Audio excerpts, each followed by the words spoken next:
Washington کی ایک یہودی بہن جو کہ اسلام کو جاننے کے بعد، اسلام کو سیکھنے کے بعد یہودی مذہب کو چھوڑ کر اسلام مذہب میں داخل ہوئی تھی، اللہ تعالیٰ نے ان کے دل میں ایمان کا ایسا جذبہ پیدا کیا، اپنی ایسی محبت ان کے دل میں پیدا کی کہ انہوں نے اسلام مذہب میں داخل ہونے کا فیصلہ کر لیا۔ بے شک اللہ تعالیٰ جسے چاہتا ہے اسے ہی ہدایت دیتا ہے۔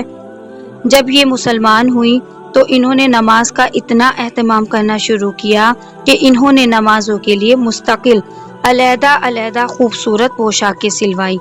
ہر نماز کے لیے وضو کرتی، اچھے کپڑے پہنتی اور اس پر اپنی عبایا پہنتی جو کہ بہت خوبصورت ہوتی تھی، جیسے کسی ملک کی ملکہ کی ہو،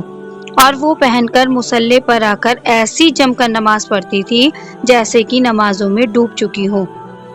ایک دن گفتگو کے دوران ان سے پوچھا گیا کہ آپ نماز کا جو یہ اہتمام کرتی ہیں اس کی کوئی خاص وجہ؟ اس نے کہا، میں نے قرآن میں پڑھا ہے، اللہ تعالیٰ نے مردوں کے لیے فرمایا ہے تم اگر مسجد میں آؤ تو زینت اختیار کر کے آؤ۔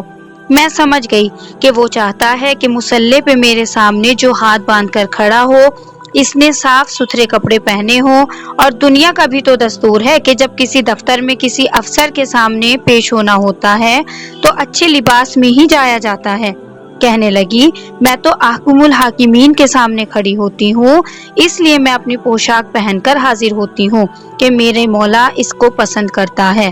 پھر جب میں تکبیر پڑھتی ہوں تو میں دنیا کو بھول جاتی ہوں، بیت اللہ میرے سامنے ہوتا ہے، جنت میرے دائیں طرف ہوتی ہے اور جہنم میرے بائیں طرف، اور ملک الموت میری روح قبض کرنے کے لیے میرے پیچھے موجود ہوتے ہیں،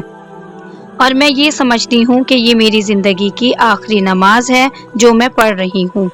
سبحان اللہ، اللہ کی ایسی نیک بندیاں آج بھی دنیا میں موجود ہیں جو اپنی ہر نماز کو زندگی کی آخری نماز سمجھ کر پڑھتی ہیں۔ تو عورت کے دل میں اگر نیکی کا جذبہ آ جائے تو پھر یہ نیکی کے بڑے بڑے بلند مقامات حاصل کر لیتی ہیں۔